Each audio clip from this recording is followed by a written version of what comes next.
Why would you do that? All right. God, that's so weird. I haven't done this in a while. Should we stop? Yeah, I need a minute. Why do you have a USB just head sitting? Anyway, okay, sorry. It's for the mouse. Okay. Hello, everyone, and welcome to the 116th episode of the Poorly Planned Podcast. My name is Benedict. You may know me better as BHL Hudson. Here we talk about movies, TV shows, a bunch of nonsense. With me as always is my friend, co-host, and final episode of 2021, buddy. God Frederick. damn. It's good to be back. It's good to be back. There, let's God go. We're here together, finally reunited at last. In the crib. And it feels so good. Isn't that a song? Reunited and it feels so good. And we've been sued. And copyright. I mean, we make no money anyways, so. Yeah, it's fine. So, what are you going to take from us? Yeah. Our house? Our dignity? Please don't. I don't want that. Anyway, so this is a good tone for the final episode. A very cheery episode it's supposed to be. I'm without a house and family. So, and we've been sued by the owners of the song Reunited and it feels so good. Anyway, we're going to be doing today, as you know, one of my favorite traditions, though, of the pod. It's not really a pod tradition. Everyone does this, but we've made it our own. Well, and Keen has given it a beautiful title. Okay. And it was recommended months ago, and I've kept it legitimately in my reminders where I, schedule out my days. I have just, for months on end, I've kept moving forward until we do the episode. Reminder to name the end of your thing, the Poorly Planned Podskers. So thank you, Kian, for giving us a... I forgot this was a thing. That's all coming back to me, and I love it. Thank you for finally giving us some proper branding. And and another thing we're going to get sued for. Most people will not even get it. They're going to be like, what does that mean? So, it is our end of year award show that we do every year where we have some, serious categories. We do. But then we also have some goofy categories. There's some goofballs in there. Kind of some quirky dudes. So we're going to go through, God, we're going to talk, best movie, best action scene, performances, CGI. We're going to get into some pod classics and some, we'll just think of some for some this random ones, yeah. Now, a couple disclaimers up front. 1, spoilers for Spider-Man No Way Home throughout. Let's just put that out there. Yeah. Other stuff, general spoilers for all the big stuff this year. Yeah, just...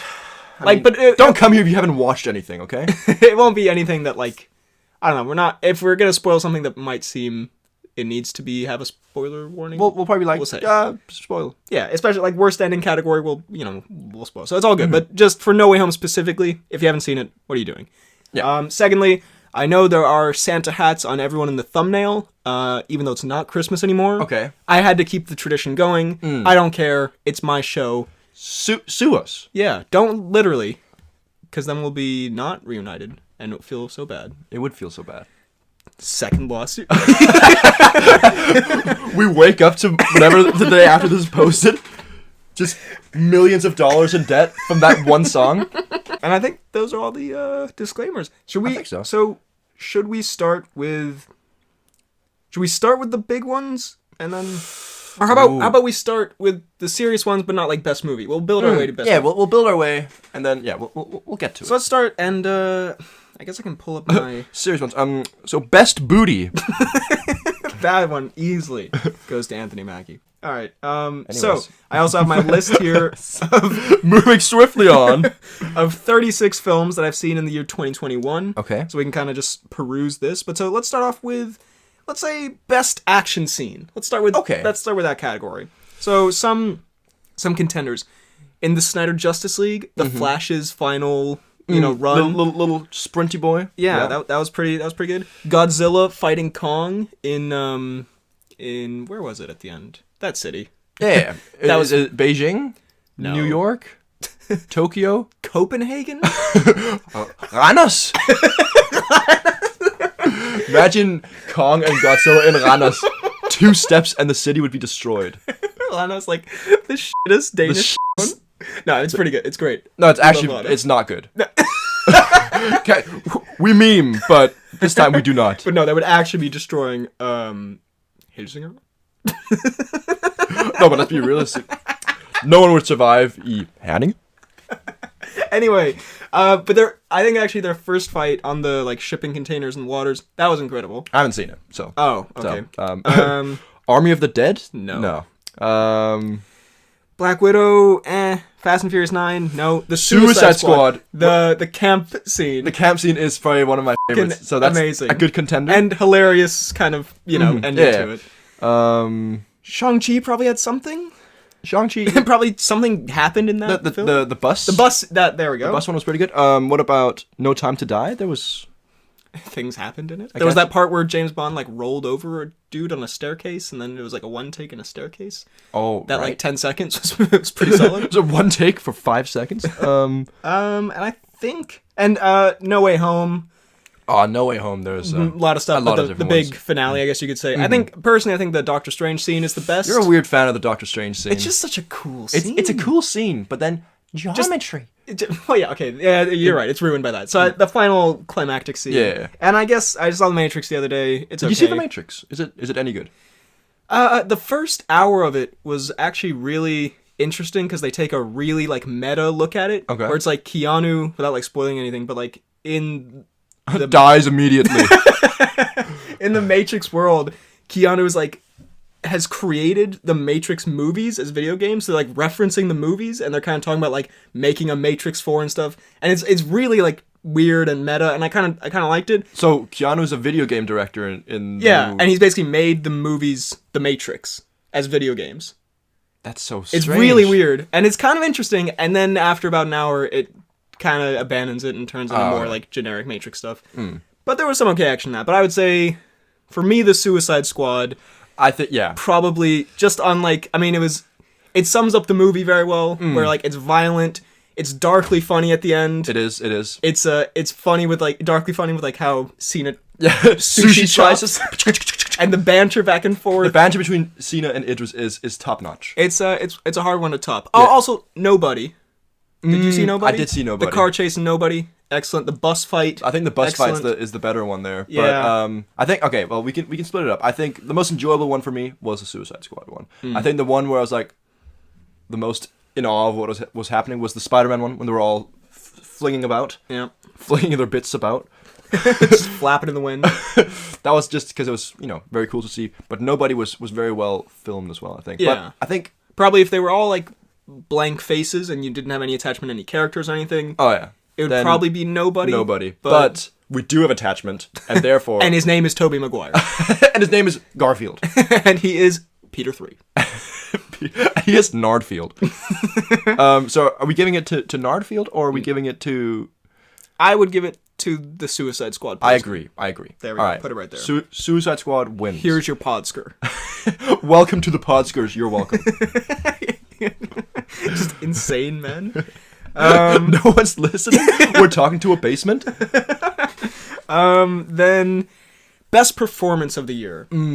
Now, I haven't seen most of the like Oscar films yet, and I intend to before the Oscars. Okay. So it's kind of a bit of a standout where like I've seen one like really compelling drama in The Power of the Dog, which is a horrible title, but it's very poignant and symbolic. What's The Power of the Dog about? I remember you called it yesterday, The Power of the Comma Dog or something like that. Yeah, that's how they'd written it. It's about, it's a very like it's a very complex exploration of like masculinity and like insecurity and jealousy, where Benedict Cumberbatch is this like rootin' tootin' tough guy cowboy in the 1920s or something, and then his brother marries this woman and he hates her and he tries to like torment her, and then she has a son, and I won't spoil it, but it's a very kind of interesting and deep exploration of stuff, which is why it's like I'm making my top 10 of the year, and it goes like Free Guy, and then like The Power of the Dog, and it's like a bit of a weird juxtaposition. Followed closely by Shang-Chi. Yeah, literally, I think that's the one happened. So, but I would say Benedict Cumberbatch in that is probably the best performance of the year so far. But other contenders is Woody Harrelson. I was literally about to say Carnage. I mean, I'll say Dune. I think Dune's got some good ones. I think Chalamet's pretty good in Dune. Yeah, I mean he was good. I think it works. It was not like it wasn't a mind-blowing performance. I haven't seen whatever movie it is where he has sex with a peach, but I think that should be I have brilliant, absolute art, gold cinema. Here's your Podsker. And then, I think Chalamet honestly was better in The French Dispatch. So I haven't seen The French Dispatch, so yeet. So I also, what's his name? Pirates in The French Dispatch. Pirates is very good. You mean Bardem? Yeah. This Oscar-winning actor. Pirates.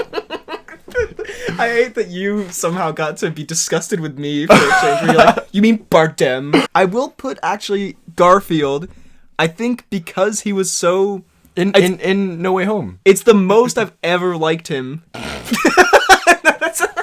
As a man, as a human being, as a having purpose in this world. I see. I think both him and Holland were very, very good. Yeah, Holland always makes me tear up. I know. Yeah, it's not on the level of Power of the Dog, but I don't know. There was something about it that was really I don't know. So fun. It was my favorite Andrew Garfield performance.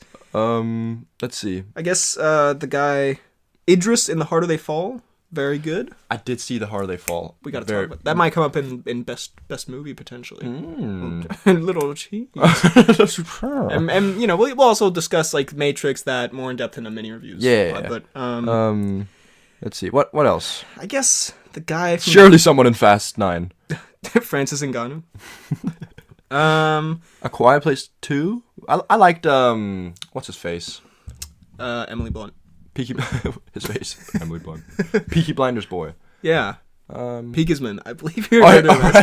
Peakisman. The Peakisman. Yeah. What's he called? Cillian Murphy. Killian Peakisman. Yeah, exactly. I thought also wait, let's just move this. Also, let's just get the out of here. You know what? Because I guess we can also throw female performances in here. Emma Stone in Cruella. Not an amazing movie, but she was very good. She was very good. I can actually understand. I honestly like Cruella. I think it was a decent movie. It was fun. It was just overly Cruella. You know what I mean? No, it was overly long, and I don't know. I didn't get it. I didn't understand. It was too complex. Okay. I would say it's between those for me. So of those, I'm gonna go with Cumberbatch in The Dog. But The Dog. And a lot of people in that movie. But besides that, the girl from Last Night in Soho was also very good. Thompson McKenzie. She was, something? yeah. I don't know. She's also in The Dog, very briefly. Not The Dog. Yeah, Power of. Very serious movie about a very serious The Dog, Power of. The more we say The Dog, the more I think it's the Channing Tatum movie. I wish it was. God, that would be Podskers all over. He would win every Podsker, including best non-animal movie. They should have that at the actual Oscars. Best movie that doesn't have any fucking animals in it. Any movie with Channing Tatum cannot win. He's just such an absolute hound. I guess I'll give it to... Cruella. F*** it. You know what? F*** it, Cruella.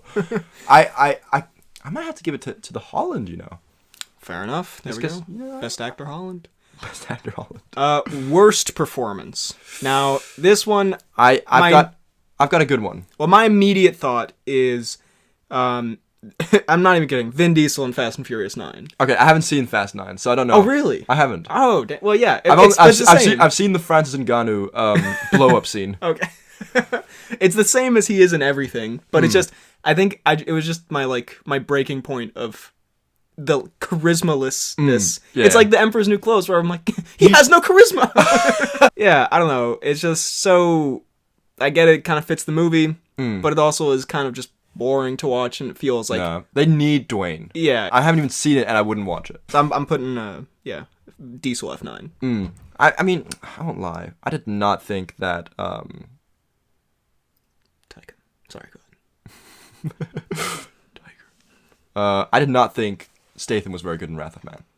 No, that's a good point. That's not a highlight for me, I won't lie. Let's see, what else? My dad was really excited about... I was so sorry to disappoint him. He was like, "Oh, there's a new Guy Ritchie movie on this streaming service. It's Wrath of Man." And I was like, "Oh no." Papa Hudson, it's trash. It sucks. He sucks his own dick. I would agree with that. I think he was in a similar way to Vin Diesel. He was kind of usual Statham, but he was just they took any because he is charismatic, and they took all the charisma out. He was Statham, but with none of the charm. I would also heavily lean towards Taika Waititi in Free Guy. I love Taika Waititi. Oh, that's what you said. I thought you said. I thought you pointed at Cruella and said Tiger. No, I was like, just said I just repeated it and move on. I was like, hopefully that satisfies him. Fucking weirdo. Taika Waititi, who I usually love, almost a film-ruining performance. Yeah, genuinely so unlikable. So unlikable, but also like irritating and didn't really fit and just... He just wasn't like that... It wasn't the vibe. It was not the vibe at all. I didn't think of him because he, to me, wasn't in the movie like enough to be the worst performance of the year. Fair. Someone in Eternals, maybe. I mean, everyone was okay in that. I did not like the druid guy in Eternals. But I think his performance was good. Oh, also, by the way, for best performance, Kristen Stewart and Spencer. Absolutely spencing it. And passing, people were good in that. Anyway, Red Notice, Gal Gadot, she was okay, I guess. I only watched 10 minutes of Red Notice, and I got kind of bored. I watched the honest trailer, though, so I know what happens. Yeah, bad. And Bad. And Ghostbusters, you know what? Everyone was pretty good in Ghostbusters, despite us including Rudd.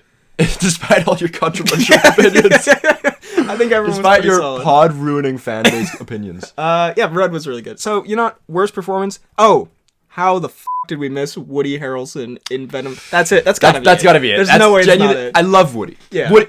That but it was not very good, was it? No. What's her face? Tia Dalma was also very bad. Yeah. I think we can throw in tandem with that an award from later on I wrote down. Best performance where the actor's facial expressions constantly make it look like he's shitting himself. Which goes to Free Guy. Which goes to Benedict Cumberbatch. The Power of the Dog. Which goes to the dog power of. Which has to go to Woody Harrelson because that is his face. That whole movie. Because he constantly sits there like. Yeah, it just looks like he's having a hard time there. Also, Cillian Murphy maybe. Then let's see what other categories we got here. Most overrated movie. Okay, let's see here. It's the Woody Harrelson sound effects. I might have to say No Time to Die, honestly. Ooh, I would go with that for most underrated movies. So. Honestly, I mean, I like Dune a lot. I thought it was very good. I don't think it was like incredible. I see what you mean. I don't think it's like completely overrated, but I do think it's being put up on a pedestal that it shouldn't be on just yet. It's close to being correctly rated, I would say. But it's a little higher than I would probably rate it. Fast and Furious 9, I feel like I just, like, you know, everyone loved it as the usual, like, Fast and Furious, and I feel like I'm just the only one who sort of broke with this one. I was like, I hated it. Diesel, I can't do this anymore. There's a toxic relationship we've got here. Diesel, it's not healthy for either of us. So I'd probably go with that. All right, I'll probably go with No Time to Die, just because I thought it was bogus ending, and it was a big stinker. I did think it was a little bit of a big stinker. I looked at that and then wrote a review on Google. I just said big stinker. Most underrated movie. I don't think you've seen this one, but The Mitchells versus the Machines. You told me about this, and fantastic. It honestly looks pretty good. I mean, I'd say a movie I haven't heard anyone talk of apart from you. The Harder They Fall. Yeah, there you go. That's also because that's one of my. There you fucking go. He's hit the nail on the head. And now you're fucking podcasting. Yeah, The Harder They Fall definitely. I think also because that had like such a terrible trailer and it was so much better than they made it look. So yeah, Harder They Fall, and Mitchells versus the Machines, super fun animated movie. Okay. And maybe Fast and Furious 9. Maybe Free Guy. No, Free Guy was Free Guy very very hyped. It was wonderful. Let's see. Best CGI. It's got to go to Woody Harrelson as well. It's got to go to the time where they dubbed over Woody Harrelson's voice over like that was the most distracting thing ever. That was the worst. There's like little like 17-year-old boy sitting there, but just the rasp and cringe voice of a 50-year-old. Such a distinct Woody Harrelson voice. It just didn't fit anyone apart from him. Yeah, Godzilla vs Kong. Okay. Great CGI in there. Space Jam: A New Legacy. I'm saving that for very much worse CGI. I mean, yeah, it's much easier because most of the good movies had like Spider-Man, Suicide Squad. Dune was also good. Like let's say Dune, but then worse CGI. Power of the Dog. That CGI dog looked terrible. There's no dog in it. Actually, there is a dog in it. Is there a dog in it? I think it's a real dog though. Oh. It's some poetic like Bible thing. The title, by the way. I didn't get it, so. I didn't get it, so I just make fun of the dog power up. Worst CGI, Mortal Kombat. Did you watch Mortal Kombat? I have not. I mean, I kind of enjoyed it. You said it was. It was decent pretty for what fun. It was. But I mean, it's like you also It's know a Mortal what it is. Kombat It's movie. like Yeah, you don't go for an Oscar-worthy performance. Yeah, there's it's terrible not a green podskers. No, well, you get a podsker for shittiest visual effects. True. I like how the podskers are both the Razzies and the Oscars. They're just mostly mean. Let's see, worst CGI. Army of the Dead was pretty good for the most part, I think. Yeah, I think that was decent. Black Widow. I mean, Venom, Let There Be Carnage, not great. Venom definitely. Space Jam, I think, has to win. It's like atrocious. Yeah, I haven't seen Space Jam, but I imagine it's just imagine. Yeah. You absolutely know what I'm talking about. And Red Notice had a couple moments that were a little bit Questionable. stinky of like green screen. Also, you know what? Matrix, I'd put that in for best CGI. Okay. Let's see. I mean, we can kind of. We can still do some of the more serious categories. I guess we're podcasters first, jokesters second. Very much not true. We're neither. Most disappointing film. Oh, I have to say, Wrath of Man is probably up there for me. Yeah. Because after the hype that was The Gentleman, after the hype that was Raimundo, After the hype that was, you can take it right now if you f*** off. that's a very good Raimundo. Thank you.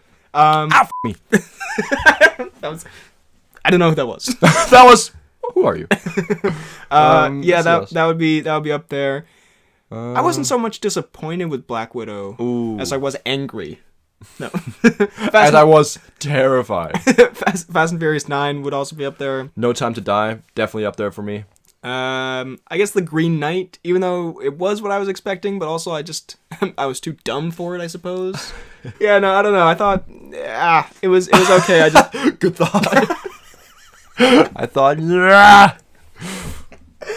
Wilson Fisk time. Sometimes I find the best thing is to let out a primal scream. Oh my god! Also, we need to talk about. Oh my god! Poindexter. Well, you haven't seen Hawkeye. I know what happens in Hawkeye. Spoilers for Hawkeye. Fisk. Well, technically, there's a theory he doesn't die. Spoilers for Hawkeye. Fisk. Yeah, we're sitting here. Most disappointing movie. By the way, Fisk. But he gets shot in the face. Well, you don't see it. But then, so it's probably they're saying because it happens in the comics. Someone who told me. Cinema Geek told me that there's a comic where that happens to him and then he comes back and he's blind. So it'll probably be back. I saw that in, I believe, also the Mr. Sunday movie review. I have not seen the Sunday movie review. Where there's like a comic picture of Fisk where he's got bandages. Yeah, bandages over his eyes. Yeah, but he that whole, I mean, it was cool. It was great to see him again. We'll talk about it actually later. Okay. He's wearing like a big old Hawaiian shirt, but yeah. But The Green Knight was still good. I just want to put out there. Just didn't like it as much as I wanted to. Venom? I didn't think it would be great, but it was much worse than I thought it would be. Agreed. And with so much hype for a movie that we've memed quite a bit, it was kind of sad to watch it just fall flat. Yeah. Jay, it's bad when by far like tenfold the highlight of the movie is the end credit scene. Yeah. By like a million miles, yeah. Then so who do we give it to? I'd say Venom would probably. Yeah, I mean, Venom. Yeah, I didn't have high expectations for it, so it's pretty impressive that they still managed to. Yeah, I was not expecting great things, but it still managed to stank. And I think the last, before we get to best and worst movie, most emotional movie scene or funniest movie. I mean, yeah, let's do most emotional movie scene. Okay. I think the May death. I would argue. I would say the goodbye to Ned and Zendaya, MJ, is more emotional than the May death. To Ned and the celebrity Zendaya, who makes a cameo. Who Zendaya just walks on screen somehow. To Ned and MJ, I think that's more emotional than the May death. I disagree. You? No, but that was also, and even the ending that followed that, when like he can't, when they can't remember him. I know It's a bit, It's the whole. But I think it was just more. The May death, I think, was more emotional moment in like the traditional movie sense of like it's kind of a emotional beat in the film, and he's like you feel the feelings he's feeling. Where the ending, I think, also because it sort of caught me off guard. It was a little more like you said, it was like melancholy. It was very melancholy. And I just sat there. I was like, God, this sucks. Like it's not often that I'm left after a movie sitting there thinking like, damn, what a sad bummer time. Yeah. And I mean, I think that shows it was an emotional thing. Fair enough. So No Way Home, a very emotional. What other ones do we have? A Quiet Place had a couple things. I don't really remember though. I won't lie. This might be out of the question. Hooey. This might be hooey, but Buddy's death in Free Guy, or low key kind of sad. I mean, he comes back, so it negates it. But yeah, but I was sitting there like, because it was Buddy. It was a wholesome movie. It was a wholesome movie, and then out of nowhere, I felt like he was my buddy. I thought he was my friend. He died. I can see that, you know. Luca. I haven't seen Luca. It didn't have an emotional ending, but had a sweet ending. So he kind of. Okay. I guess we can throw in, because I haven't seen too much TV stuff. But we can throw in some TV stuff if we want. But I can't think of any emotional. Like, I think the only current TV shows I've watched this year have been like the MCU ones. I've seen like Squid Game and stuff like that. Oh yeah, like, Squid Game's got a somewhat emotion. Yeah, but it was more like I've watched way too many shows to properly think about. Yeah, no, this. okay, let's not. This is the Oscars, not the Pemmys. No. We'll never do the Pemmys. And I think. I mean, I guess Bond's. Yeah. Spoilers. Death. Bond's spoilers. Death. It's been a while. Rafe cheersing no one. Rafe cheersing all his friends. Yeah, I mean, again, I didn't like that part, so I was sitting there more in disbelief, like, they wouldn't. They couldn't. But I guess a lot of people started crying. I know a few people who started crying when... Yeah, I was like... Yeah. I would say something in No Way Home. I would say the May death. You would say... I would probably say... The Goodbye. Yeah. Fair just because it's left a hole in me soul. And even, you know, I mean, by emotional, we are referring to, like, sad emotion. If we were just looking at, like, overall... Joy? Feeling of emotion. Sushi scene. Joy? Godzilla fighting Kong. Joy? Cena living after being shot in the neck.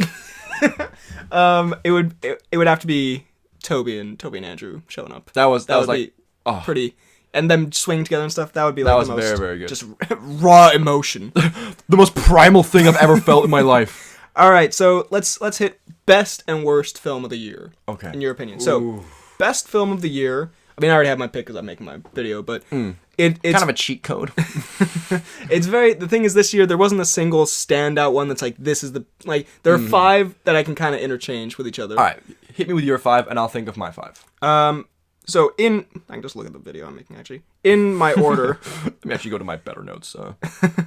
I have 5, The Harder They Fall. Okay.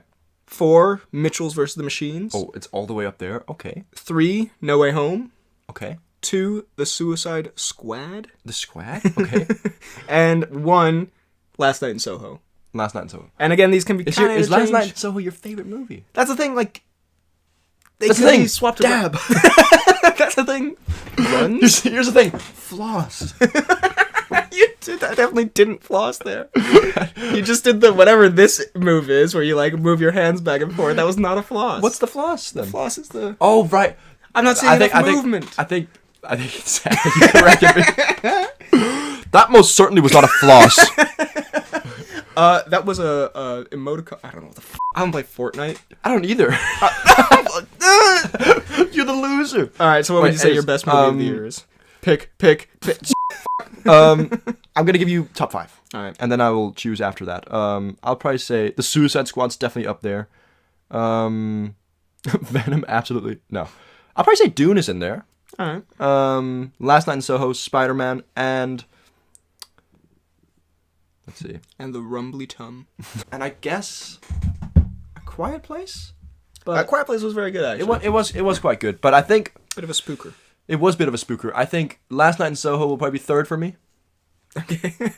I just imagine you walking out of like a horror movie with a girl and you just go, damn, that was a bit of a spooker. Damn. I am #scaredy. 3rd, I'd say Last Night in Soho. Then probably... And The Harder They Fall, I just throw in there for myself. You already said that one. Did I? Yeah. Ah, whoops. The Harder They Fall. Oh, and by the way, I'm going to put it The Harder They Fall as well. I want to throw in The Suicide Squad. Sorry, Last Night in Soho as well is a very good movie. And then I don't know between Spider-Man... No, so Dune, Last Night in Soho, that I don't know between Suicide Squad and Spider-Man. I think that'll be mine. Fair. And then worst movie of the year. I guess. I mean, I'd put Wrath of Man, Space Jam, and Carnage, and those are the worst ones. So Wrath of Man, Space Jam, and Carnage. I think from the disappointment perspective, Venom. I would say Wrath of Man, because I thought Venom was gonna be. It was disappointing because I thought Venom was gonna be bad, but it'd still be fun, and I didn't really find it that fun. And Wrath of Man, I thought would be quite. But then again, the trailers, like, it didn't look like it was the gem. No, but it did look like it was gonna be like just a fun action movie, but it just fell flat. Yeah, So, I think like objectively, the worst of them is probably Space Jam, but I think I might go Wrath of Man. the sheer presence of who's it, LeBron? Yeah, who's that man? Tiger Woods. That would be Michael Phelps in that one. I think, but you know what? I mean, the thing about Wrath of Man, the first half of it isn't that bad. It's kind of like whatever. It's just really ruined by the second half being like from the villain's perspective, who we don't care about. Yeah, it's honestly, so it's. I guess I'll say. I'm gonna say Venom. I'll say Space Jam because Venom. Okay. At least it has that post-credit scene, and at least it has like I guess a nutty Harrelson. It does have a nutty Harrelson, but not to the nuttiness that I wanted. It has the one moment where Eddie and Venom are arguing, and then he tells a woman to shut up, which is pretty funny. That was good. Funny. So, I laughed a bit. Okay, fine. But Venom and Space Jam. Fair. So now I'm gonna crack open these bad boys. Let's dive into some more of the pod categories. I mean, there's still some genuine ones in here. Nah, I'm looking at not many, but Yeah. there's some stuff that's actually interesting, and then some just nonsense. But on the actually interesting side, best mustache. I knew that was coming. But on the serious note, best tushy. But if we're really talking about it, the Big Willie Style Award.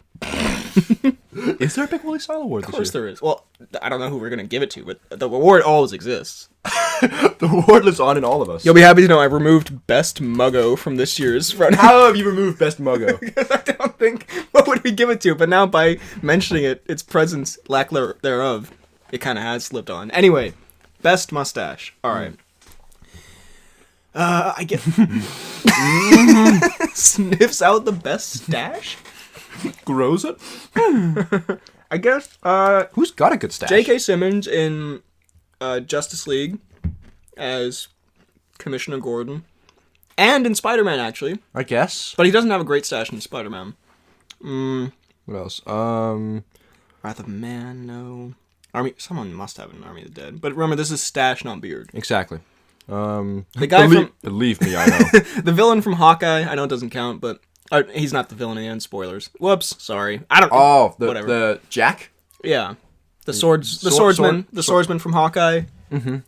He has a great stash. He does have a very good stash, in fairness. Why is there no stashes this year? Is there anyone in Eternals who's got a stash? Gilgamesh got a beard. Yep. Or scruff. Bit of a scruff. The Suicide Squad. Someone must have it. It's just us going through a list of movies. Surely Cena would have a stash. No, I guess not. Free Guy? No. Does Conquistador Dwayne in Jungle Cruise have? Surely no. I think he also has a little goatee. Also, yeah, I think it was actually yesterday. Conquistador Dwayne. At dinner, my mom summed up perfectly the experience where she was like, "Oh, by the way, I attempted to watch the latest Dwayne film, Jungle Cruise," and I was like, yeah, that is a good use of a verb there. A very, very apt description. I was subjected to. I mean, I might just have to go with Conquistador Dwayne if we can't think of another one. But he doesn't have one. I'm pretty sure he doesn't have one. I haven't seen the movie, and I'm pretty sure he doesn't have one. He still has to give it to Conquistador Dwayne, a man who famously rarely has a beard. Oh, a flashback. I see. I see. It's gotta be here somewhere. No, don't say it's true. Oh, he's got a magnificent beard. Oh my goodness. What is going on? Have you never seen a picture of Conquistador Dwayne? I've never seen a picture of here he is. This happens for like an extended period in the film. It's horrifying. That is terrifying. So, we might have to give it to him, even though we just distinguish between beards and whatever. Surely we'll think of something. Power of the Dog. You know what? The dog does have a good stash. His brother, who's played by Meth Damon in The Power of the Dog, who's a really good actor, who we should just address by his name, Jesse Plemons. He has, it's not a good stash, but he has like a little pencily 1920s stash. You know what? It's not bad. Oh, you know what? That's a decent stash, It's a you good, know. You know, I was remembering it as a bit of like a pencily stash, but that's a pretty good stash. One of the Sparks brothers has a, that's a big theme of the film. He had like a Hitler stash for, it's a documentary. Okay. There's a lot of information. I don't know who the Sparks brothers are. You talk to me like we eat dinner with them every night. The Harder They Fall, no one really had a stash. I think in that. someone had a good stash in the Harder They Probably. Fall, surely. Ghostbusters, Ernie Hudson, one of the old Ghostbusters, he has a pretty good stash, but also he's one of the old Ghostbusters, and as we famously hate that film, so. True. Kidding. Right. You know what? Yeah. I'm gonna search up something. The Green Knight maybe had a good stash. Someone in No Sudden, did Cheadle have a stash in No Sudden Move? No Sudden Move. I've not seen No Sudden Move. Oh, I thought you had. Sorry. Because that, if we have a Cheeds Stoosharoo. Truly. Hey, he does! We did it! A Cheeds Stoosharoo! Cheeds wins it! This has just been 5 minutes of us researching movies. Like, look at my latest search. Free Guy Mustache.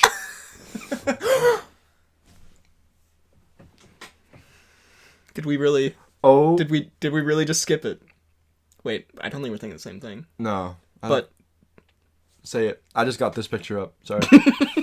okay, we really went for best mustache, and we didn't think to say fake mustache. No! We missed it. We brought it. Okay. Okay. Put this in post-edit. The next award Is the best Stoosharoo. fake mustache. Oh my god. That was the biggest fumble. off the bag. It's like that is not wanting to be in Black Panther because of a vaccine fumble. God. Okay, well, that goes to best mustache. Yeah, clearly. Sorry, Cheadle. Cheadle was like, yes, they I forgot about it. I got it. I got a pod skirt. But no. I got a pot skirt. I feel like you wake up in a cold sweat screaming that every night. I got a pot skirt. Oh, damn it. All right. Most uncomfortable sex scene. In Eternals, there's that one part where they like are naked for like 2 seconds and kind of like rubbing bodies with each other, but it doesn't really seem like they're actually having sex. Do you remember that? They call me the B.H.L. Hudson, the studier of sex scenes. It's where the buddies are rubbing against each other, but it doesn't really seem like it doesn't appear to be penetrative. So I've been told this intercourse thing. There's naked bodies on top of each other, but I couldn't really Which seems strange to me. Who would do that? Nasty. I thought intercourse was purely visual. In the eye contact. So yeah, okay. In Eternals, There's no sex scene in James Bond. What's that about? You look so upset. But in Eternals, I made headlines. I'm really stuck on this Eternals thing. There's such a hot scene in Eternals. It made headlines because it was the first MCU movie to have a sex scene. It represented the film in general, because the film itself felt kind of like just cold and lifeless and like much like Rob Stark's sex scene.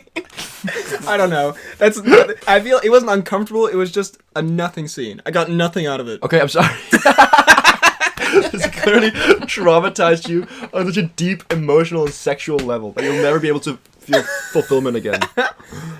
What else? Where is there sex? Wrath of Man. Where is there the sex?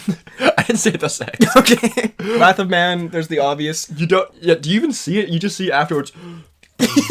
Just Statham meditating and/or zoning the out. There was one I was gonna say where there's a part in The Green Knight which was really funny because we studied The Green Knight for one of my classes, and he kept roasting the out of the movie because he was like, the movie is really whatever, it's really dumb and doesn't whatever. And so there's a scene in the play where the poem, where he's being like tempted and like seduced, and he has to withstand and show his heroicness or whatever, and it's a trial. And in the poem, he succeeds, and he doesn't, engage romantically with the host's wife. But in the movie, she jerks him off, and you see his jizz. And it's not something I really want to see. Technically not a sex scene.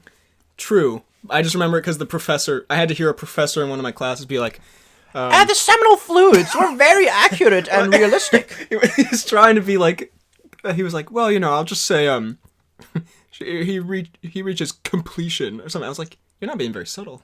Just say he. I don't want to be crass. Imagine like your 6-year-old. hand. So what happens in The Green Knight? Professor, he busts a fat one.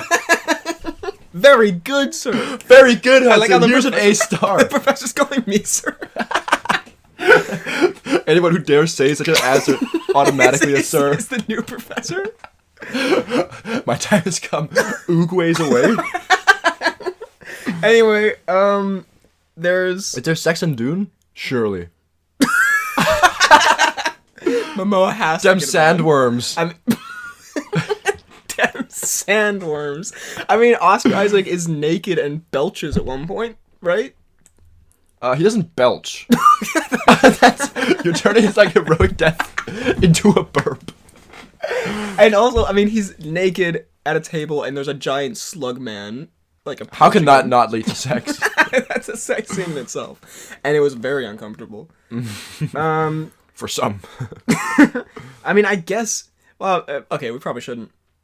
It's a bit too dark. I was going to say, like... Last Night in Soho. Last Night in Soho, legitimately uncomfortable stuff. Doesn't really fit with the theme of this category where we've been... He gets jerked off and you see his jizz. Yeah, not really thematically totally appropriate, so let's leave So we're gonna pretend it doesn't exist. Yeah.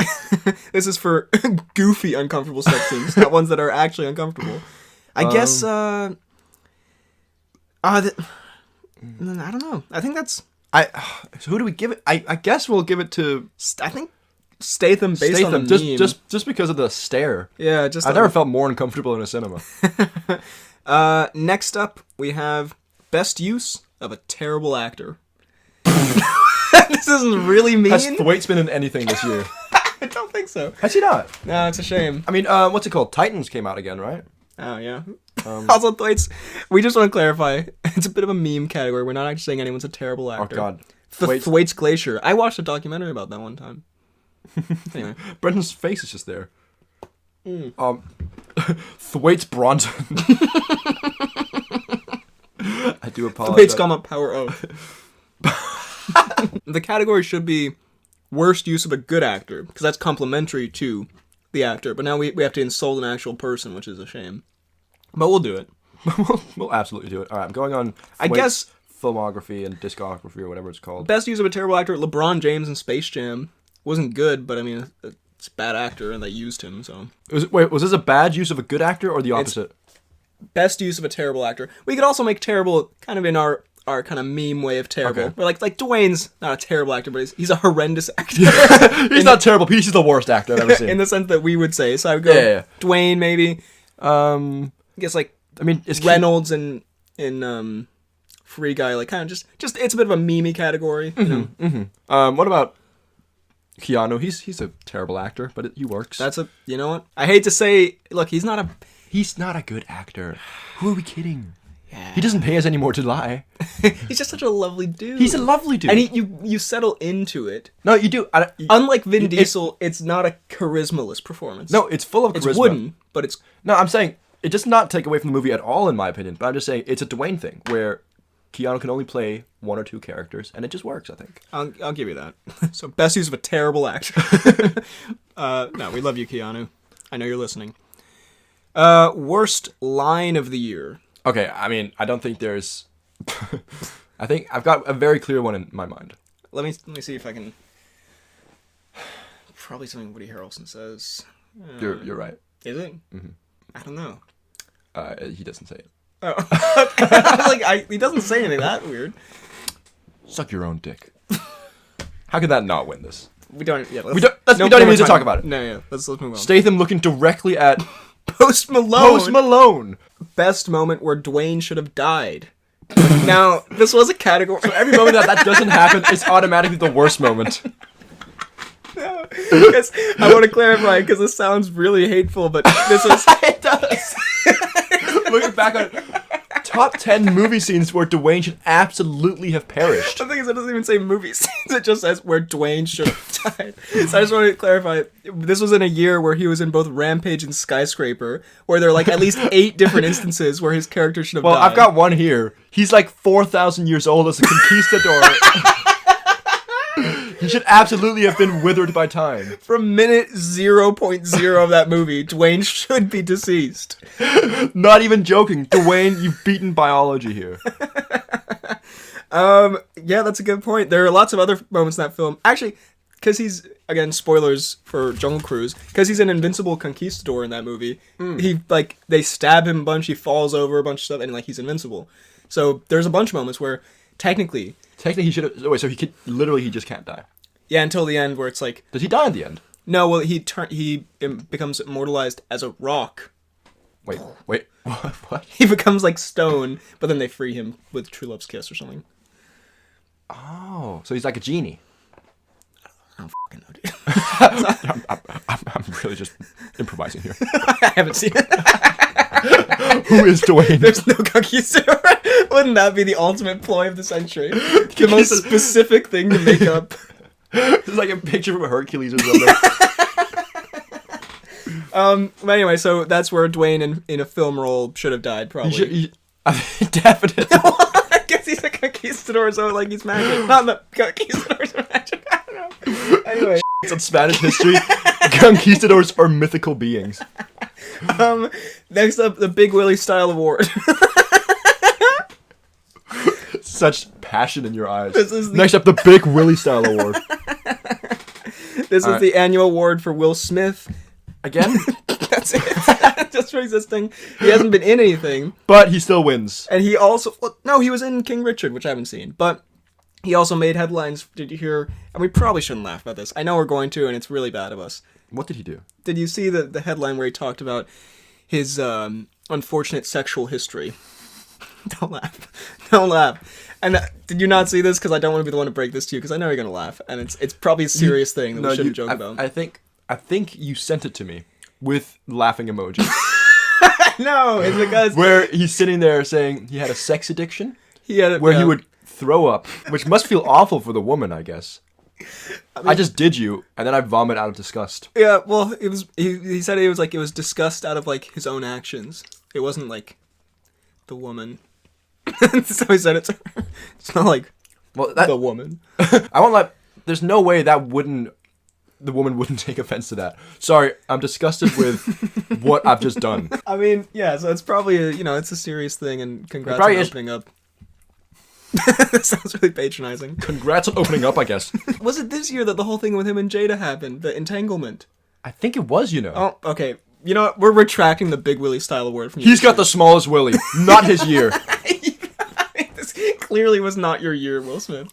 I mean, maybe he was going to win an Oscar now, but I mean, come on. I mean, I feel sorry for him, kind of. But also... But at the same time, it's Will Smith, so you can't really... Well, half the reason I'm laughing about the sex addiction thing is because on the TMG podcast, they joked about it, and they made some good points of, like, I don't know, like, I guess it's, it's brave to open up about that stuff, but also it's like, what? I didn't need to know that. You know what I mean? Well, yeah, it's like... I know that can apply to, like, a million things, but, like, I don't want to know that you were vomiting while having sex, Will Smith. Well, so was it whilst, or was it right after? I think it was, like, simultaneous. He's doing it, vomit, just keeps going. Anyway, let's move on from the Big Willie Star Award. I hope you're okay now, Will. And, things are good with Jada? Do you think they'll ever be okay? Well, they're together. Well, are they? No. Topical. Such a f***ing stupid show. We've turned into some celebrity gossip. We should make our own, like, tabloids. Oh, I know they've, talked things out, but, Just making... Do you think Willie still vomits? No, this is so gross and not okay and probably a serious thing. I'm sorry, Will Smith, goodbye. He turns out the pot right there. He knows that's his cue to leave. It's gonna get very offensive from now on. You don't want to be here for this, Willie. Oh my god. Alright, next up, okay, a kind of normal category to take us back. Best buddy dynamic. Best muggo.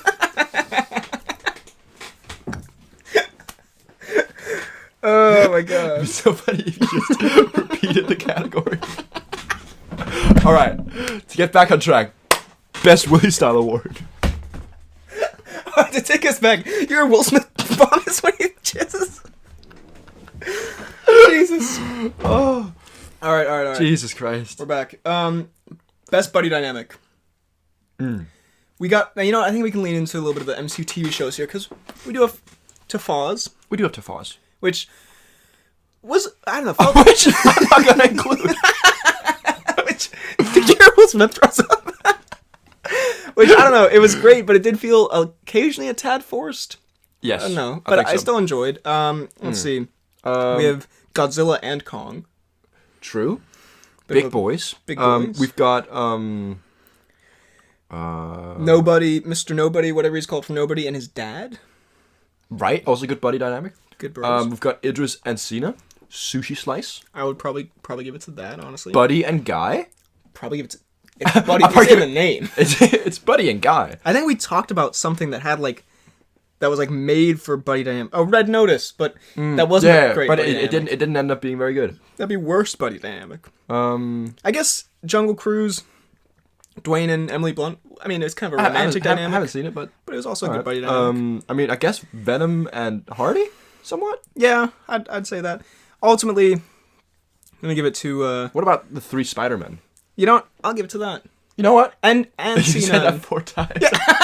It got progressively better. I'll say the Spider-Man because it was so fun. I might have to go with the Spider-Man as well, although I did like the Idris Cena buddy dynamic as well. Fair. Best death. Where Dwayne should have died. I'm trying to think of someone who actually died this year. But are we saying best like emotional, funny, or just all around great time? Or just I start clapping. I don't know. It just says best death. I don't do it. I don't make the rules. I guess Francis Ngannou in Fast and Furious 9. I mean, that was kind of an epic death. I could also say there's someone in the Suicide Squad surely that had a good death. Oh yeah. Polka Dot Man was pretty fun. Polka Dot Man. Oh yeah. I'm a super. Yeah, Jai Courtney, Captain Boomerang, who in the Pete Davidson getting absolutely just shotgun in the face. Straight in the face. DTK. TDK, yeah, that's gotta be it. That'll be best stuff. The You Tucked In There award. The annual award that goes to Will Smith for vomiting while ejaculating. No. Were Key and Peele in anything this year? They must have been. I mean, we watched a Key and Michael Key movie in Why Him. We did. That is fresh in my mind. I've been adding that for days. For weeks at a time. Keegan Michael Key. No, I don't want to hear about his philanthropy. He was in nothing this year. Damn, that's disappointing. That is quite disappointing. What about Peele? Has he directed anything? No, he has something coming out next year. Candyman. He was a writer. I guess it goes to that movie that neither of us have seen. Wow, disappointing. That is kind of disappointing. But next year they're going to be making movies, being movies. They'll make up for it. Yeah, they better. Best Cump. For once, we actually have a Cump. Since 2018, we actually have a Cump. We've got a Cump. It goes to Dude. Will Smith. Oh. It goes to Dude. It goes to Will Smith minus the P. It goes to Dude from Free Guy who literally comes. And we were warned of this. Yeah, but and we still saw it. Who warned us? Was it on the fan page? Yeah. Forewarning: there's a Cump in Free Guy, and we knew we had to watch it. It was still glorious, and it was still very surprising. So big up for that. Mm-hmm. Best George. Kong is here. Kong might have to win Best George. I like how Best George either goes to the best like Dwayne Johnson movie or a movie with like a big ape. I get what else? I mean, yeah, it's either Jungle Cruise or Godzilla versus Kong. I guess the Sandworms kind of have like a George quality to them. Yeah, let's go with Kong. Yeah. Let's see. Best cameo. I have Ngannou. Ngannou. I'll say Post Malone. Post Malone, definitely. I'll say Matt Murdock. I don't think the other Spider-Man count as cameos or more as characters. They're Matt Murdock. Mm-hmm.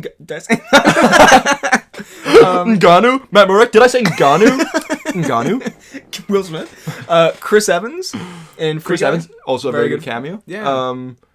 Sure, there were other ones. Surely there's someone in Red Notice. Probably Kevin Hart shows up in Red Notice at some point. He probably does. Like, I'm not even kidding. Not even joking right now. Hear me out. Does Trevor Slattery, does he count? Or yeah, he does. You know he is the best cameo of the year. I honestly would say so. Here's your Podsker, Trevor Slattery. Wouldn't go in there for 10 minutes. I like the arm wave. Wouldn't go in there for 10 minutes. Flosses. He's got a weird floss obsession today. Best brickening. I wrote this in as the best moment where someone's hitting the back of the head with a brick. Okay. It's not exactly a brick, but there's that part in the Eternals where Right, where the little kid character just gets absolutely pelted by Druig. Yeah. It is quite fun to watch. It's a great moment. It's probably the best moment in that film.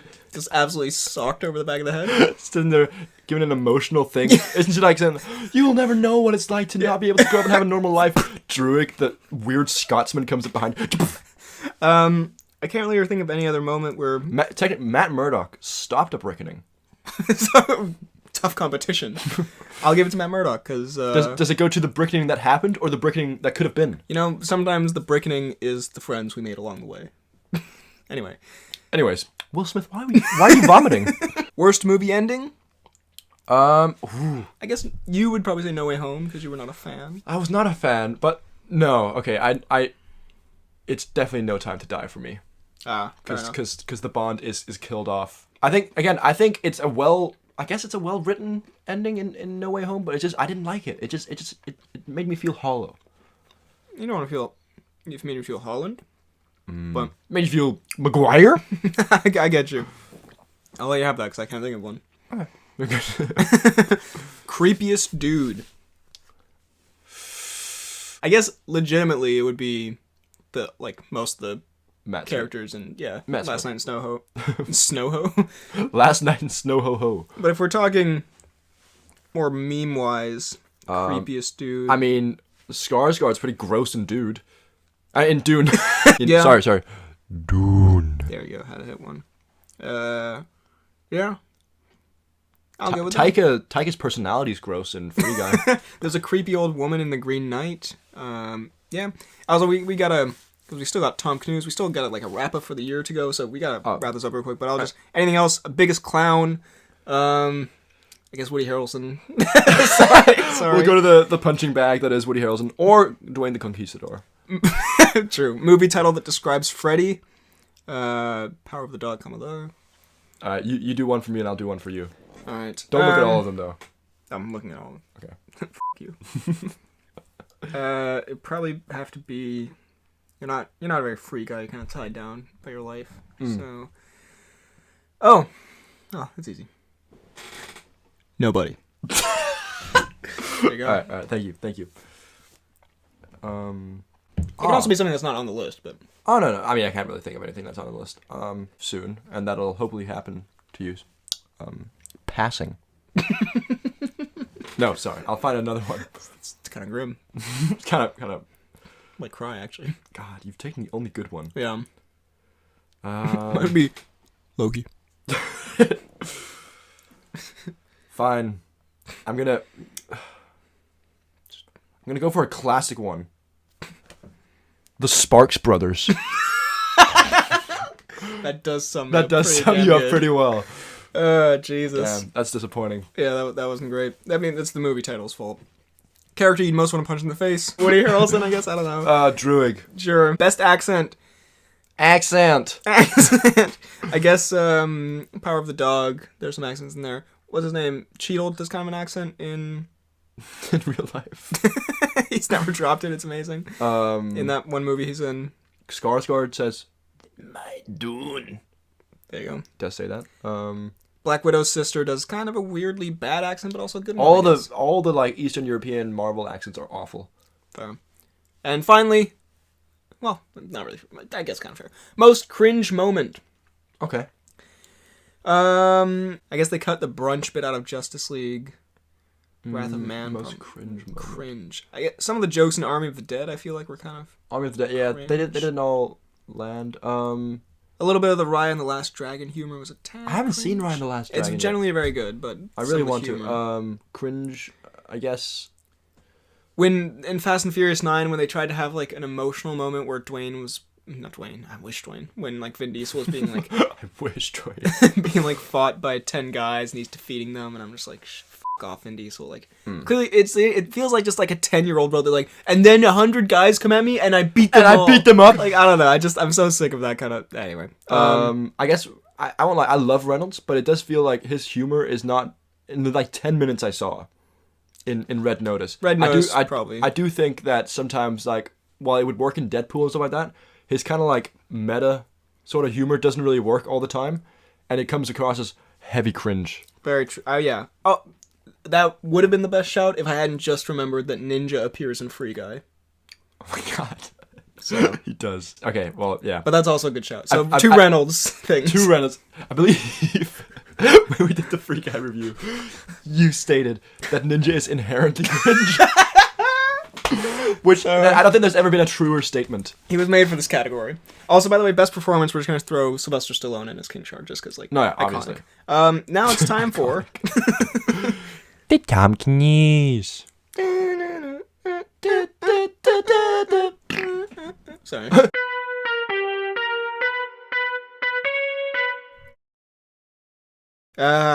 It's just whenever there's not Tom Cruise news, Cnews, they just put stuff about him and Nicole Kidman, and it's like, I don't care. Tom Cruise rents luxury apartment once used as Sir Winston Churchill's war room. This I do care about. Renting a luxury apartment.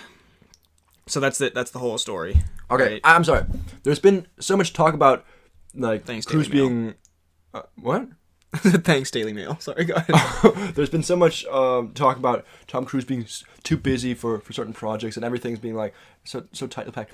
To me, it sounds like, from all the Tom Cruise we're doing, or Tom Cnews, that he's just on a constant holiday.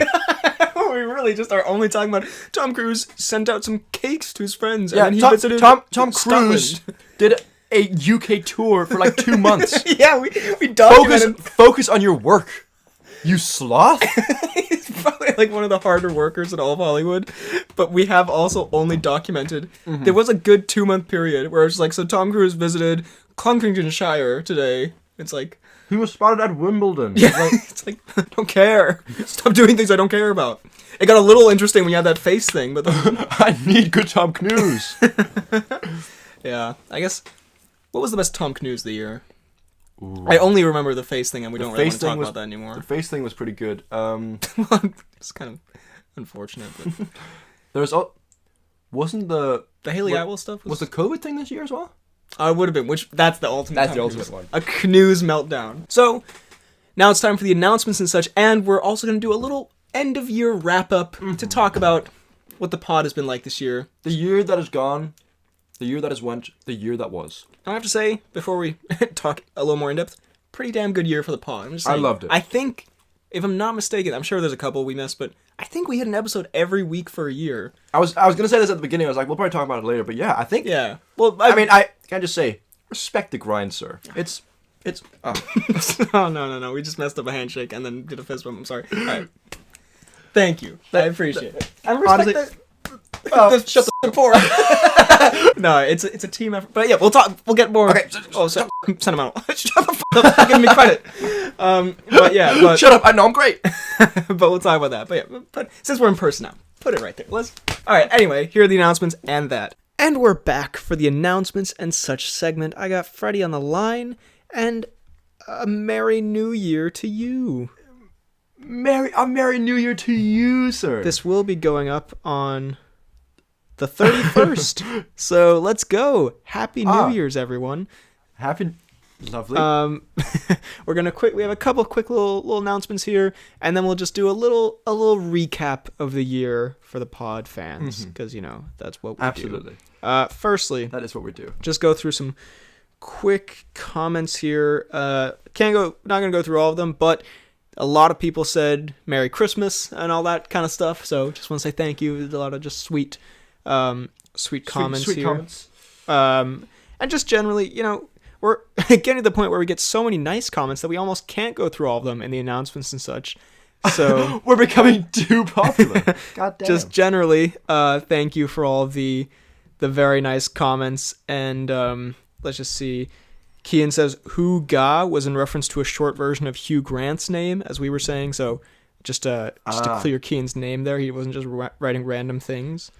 So he was actually writing stuff that we said. Yeah. But we just Yeah. we say so much stupid stuff that we just don't remember it.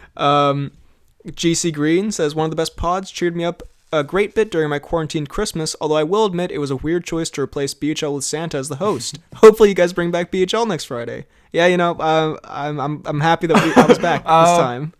I'm happy we managed to find the man who kidnapped you and bring you back. Coincidentally, was Santa. So No, but I'm glad you enjoyed.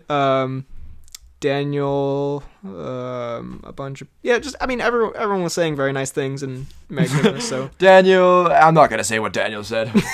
I was just reading through all of them. So thank you guys very much. And same thing on the Ben and Fred watch. There were just some nice comments.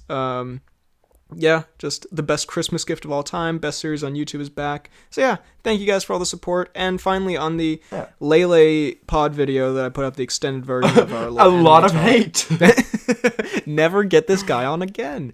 No, it's Kian says, with BHL having 2 podcasts with the movie hour, Freddy and Lele should have one called Lele and Freddy's Anime Hour, and BHL just kind of sits there and adds funny commentary. So yeah, I think we could do that. Funny's a stretch. Yep. Okay. Minus the funny commentary. We could definitely do where I just sit awkwardly in the background. But hey, yeah, no, thank you guys so much for all the support and the Merry Christmases. And on the fan page, we did have a little picture of Dwanta, which I actually thought was photoshopped, but turns out is a real image that Dwayne created. And he owns that he morphed into. that says Dwanta. And Dwayne is Dwanta Claus in John Krasinski's Some Good News Christmas special, and apparently he helped out some kids who helped out a widowed father of 2 at Christmas. So kind of a sweet backstory behind the Dwanta picture. The otherwise horrific Dwanta news. Otherwise, I wouldn't have mentioned it, but I guess it was nice. So here we go, Dwanta. So yeah, that was great. Check out the fan pages linked down below.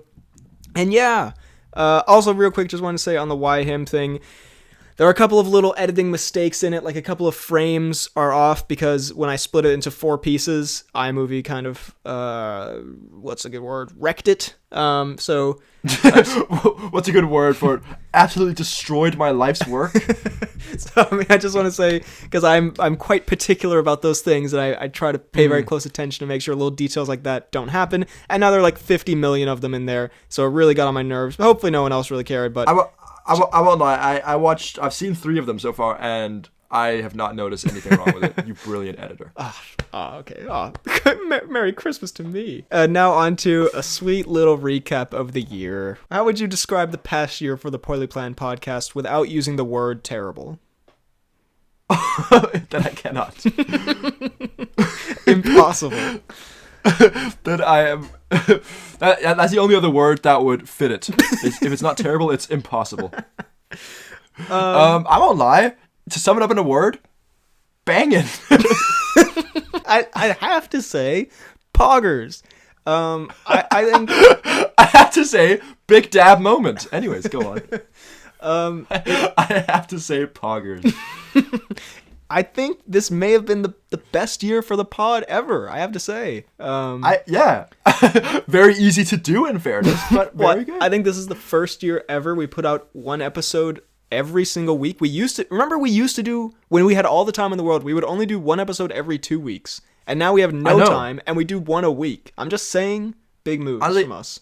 I mean, again, all thanks to you and your time management, but I think we have found a nice little rhythm with it all. Like, and also just record, like calling each other each week and recording long distance. It's just nice as well. Yeah. So this year we had to lean in a bit to the long distance recording, but it worked. And especially when I'm in Ireland, my internet is not what it is here, so it's actually quite wonderful in that aspect.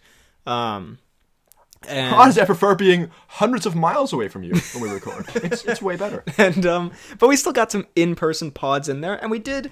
I mean, let me just, because I feel like there were a couple things, but we hit some pretty big milestones this year as well. We did not only 1,000 subscribers. The pod also. I mean, this happened last year, but it's now been officially for a whole year on Spotify and Apple Podcasts. We put out some pod videos. We put out some Ben and Fred watches. We had Cat in the Hat. We did a UFC watch along. We did, and we did do. We did an anime watch along. We did do an anime watch along. We did the Gentleman Ben and Fred watch as well. Just put out Why Him Ben and Fred watch. We got a cameo from Michael Nathanson. We put out some shorts. This is supposed to be a highlight reel, not a low cap reel, please. And we by the way, also the views kind of are bouncing back a bit because we used to be Uh-huh. on top of the world. Then we took a break for about 2 years, and now we've been slowly rebuilding. Hashtag big stanker, and now now we are rebuilding. Now we're getting there to like the consistently like basically 300 range on views, and that's just on YouTube, you know. So that's pretty. That's pretty cool. Do you know the statistics for Spotify and iTunes? Like what? I do. 'Cause I have no clue. I actually just took note of it the other day. And I shan't tell you. It would make us too popular. Well, I can tell you. I feel like I'll cut this out for the audience because I don't know. It's kind of, we don't want to be bragging and or really depressing depending on what I'm about to say. But on average on Spotify we get around streams per episode. Per episode? That's not bad. And on Apple Podcasts we get around streams per episode. Oh, okay. So, Cut everything out in this highlight reel apart from that. and also the big moment this year, Pod 100, which was Genuinely one of my favorite moments of the year, if not my life. I won't lie. It was just so good, so delightful. Which was recorded over the course of like since March, basically. I think we started doing little cutaway segments, and then it all finally came together in August. We filmed the cinema, and it all came perfectly together. And what a wonderful thing, if I do say so myself. I'm really proud of. Honestly, what we put together there. I'm so happy the way that whole thing turned out. It was so good. And and also I'll be honest, this is really just us patting ourselves on the back here, but I really feel like the pod has hit its stride this year. I feel like we've sort of found our groove. We're not just, I think we found our rhythm. Yeah. not just two nerds trying to be the Weekly Planet, but two absolute chads trying to be the Weekly Planet. Being the Poorly Planned Podcast. There you go. That was beautiful. Yeah, no, I don't know. You know, I think we've sort of embraced just kind of being a bit more, not that like we force ourselves to be hashtag silly and goofsters, but I feel like, you know, it just comes naturally to us. Hashtag goofy boys. It's more natural, and we just kind of, not that it wasn't natural before, but it was very unnatural before. I sat there with a script for each episode. But we're just kind of, and then I meant, dude, Pori. God, what a line delivery. But we also occasionally, when it gets, you know, I mean, because we still do reviews, like when we talked about No Way Home, or even the New Girl pod recently, like we still also have a bit of we can still get analytical beneath some of the absolute stupidity. So I don't know. I'm really proud of I would argue the stupidity is the content. Yeah, no, fair. But, yeah, just a wonderful thing. And of course, you know, as we said in our sweet little moment in Pod 100, but you and I, we love doing this, and it's honestly, yeah, one of my favorite. I mean, the reason we can do it, and you credit my time management and editing skills and whatnot, but I mean, the reason I'm able to do it every week is because I actually enjoy, you know, recording and editing them. If I didn't enjoy doing it, we would not be putting out an episode a week, and it's just so much fun to record, and then also, yeah, exactly. It's just a nice time sitting there talking with your best boy. Yeah, and the response, and you know, the community, as we always say, it's so nice. Oh my god, yeah, we did when I hit 50,000 subs earlier the year, and Kian made that video for it. Remember that? Oh, that was quite sweet. That was so nice. So yeah, the community again is so nice, so fun. Like all the fun comments, and even if I don't read all of them in the announcements, I'm so sorry, but they are delightful. Even if Daniel's are cut out. Yeah, the fan page and just the general support and fun and everything. It's awesome. So thank you guys so much for an awesome 2021, and even better things to come in 2022. One episode a week, pod vids, Ben and Fred watches. Who knows what else crazy nonsense we'll come up with? God, I'm excited. I'm excited for it. Yeah, just pod episode 150. Yeah, I don't know, been suggested by Denmark or something. Well, it's been suggested we record it in our school somehow, another school pod. So maybe we'll figure that out. You know what? Maybe very, very if you good. come over to Ireland, we could somehow sneak into some place at my university and record. Can we record in the radio studio where I record my radio show? Oh my god. Anyway, Jay, that'd be. Oh my god. We're getting way too excited. Yeah. But yeah, no. Thank you guys so much for an awesome 2021 and lots more talk about movies, TV shows, and a bunch of nonsense coming in 2022. Also, I realized that was a great note to end it on, but I also still have to say, please be sure to like and subscribe and hit the bell button. Please give me a lot of money. If you're listening on Apple Podcasts and Spotify, leave a 5-star rating and recommend to your friends. And if you're listening elsewhere, we're also on YouTube. Anyway, that was a much worse note to end on. But thank you guys for a great 2021. Oh, you're gone. I'm here. Oh, okay, you're here. Okay. I just assumed there would be a snide comment in there somewhere. Thank you guys. No. Great. I'll let you do this. I'll let you do this for once. Thanks for a great 2021, and we will see you in 2022. Now back to God damn the pod. Ba-boom. Wow, I can't believe what the hell? We congratulated each other for 20 minutes straight about how awesome we are. And then we heard Will Smith vomiting in the background. So, thank you very much for listening to this podcast and all of our podcasts this year. But we already did the emotional wrap-up. And in the future years. Well, yeah, we'll be back as on schedule.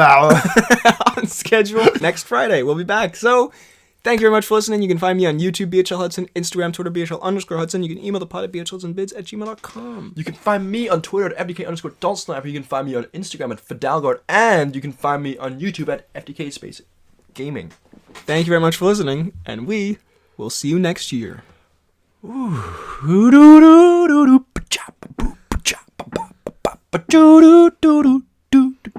Smith.